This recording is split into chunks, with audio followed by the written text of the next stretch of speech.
Selamat datang kembali. Hari ini kita mau bahas satu HP baru nih, Vivo Y19s GT 5G.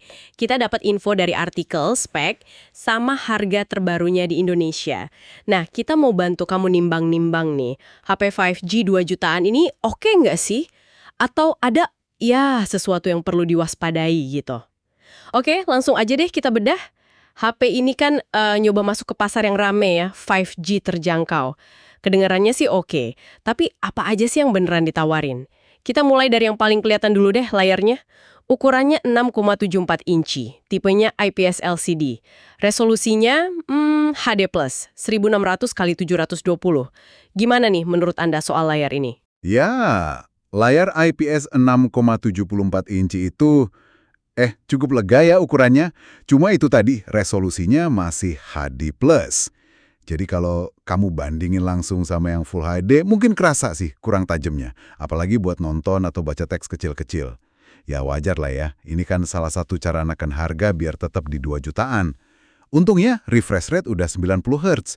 Jadi ya scroll-scroll gitu lebih mulus lah dibanding 60 Hz biasa. Kecerahan puncaknya 570 nits, oke sih buat di dalam ruangan, tapi kalau di luar pas terik gitu mungkin agak kurang terang ya. Oke, jadi ada plus minus ya di layar. Resolusi standar tapi refresh rate lumayan. Nah, sekarang otaknya gimana? Performanya? Nah, ini nih salah satu yang diunggulkan kayaknya. Dia pakai MediaTek Dimensity 63005G. Chipset ini fabrikasinya 6 nanometer. Artinya, lumayan irit daya, tapi tenaganya oke buat kelas harganya. Skor Antutunya disebut sekitar 434.000. Buat kamu, ini artinya ya kalau pakai sehari-hari, sosmed, browsing, main game ringan sesekali kayak Mobile Legend gitu, harusnya sih lancar jaya. Performa yang oke banget sih ini di harga segini. Wah, menarik tuh.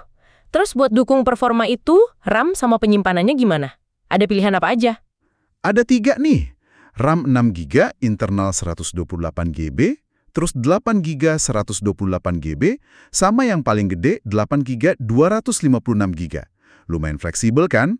Terus ada fitur extended RAM juga, bisa nambah virtual sampai 8GB. Dan yang penting, slot micro SD card-nya tuh terpisah, jadi bisa nambah memori sampai 2 TB tanpa ngorbanin SIM kedua.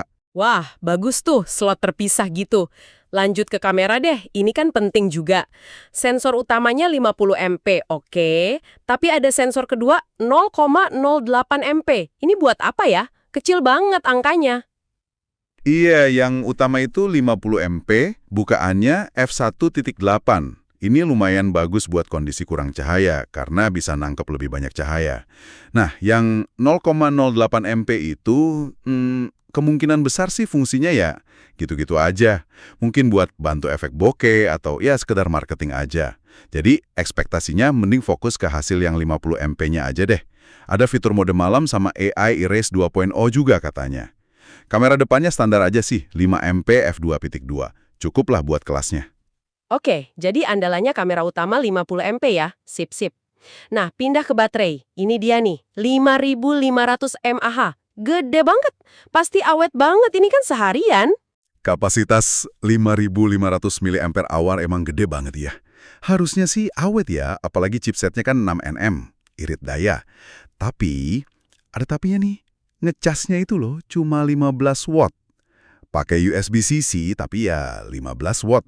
Buat standar sekarang 15 watt itu agak, gimana ya, agak pelan sih. Apalagi buat ngisi baterai segede itu.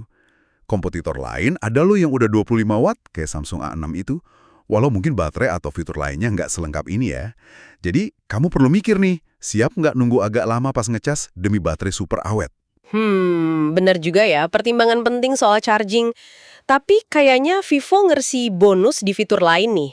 Ada NFC multifungsi, ada fingerprint di samping, dan ini nih yang gokil.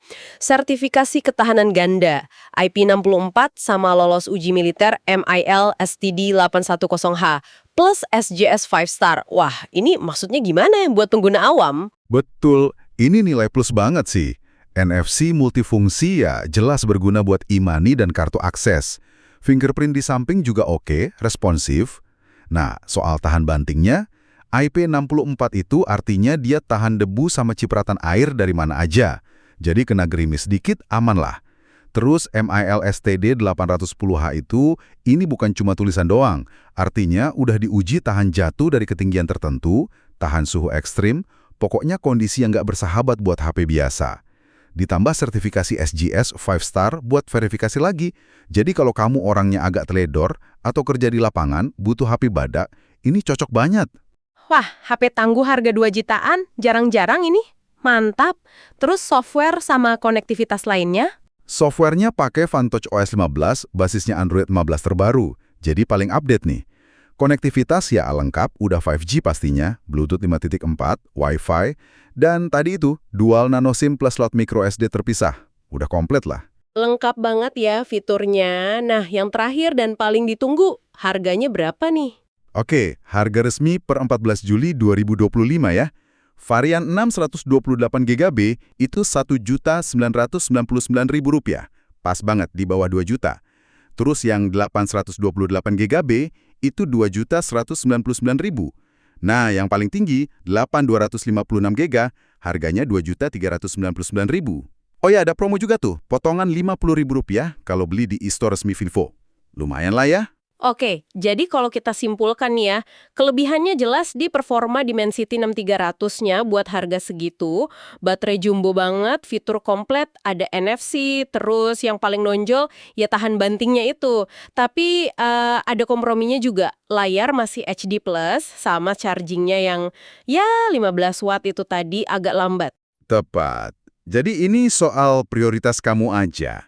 Kalau kamu butuhnya HP 5G yang kuat, nggak gampang rusak, baterainya awet pol, performa cukup buat harian sama main game ringan, wah ini pilihan kuat banget.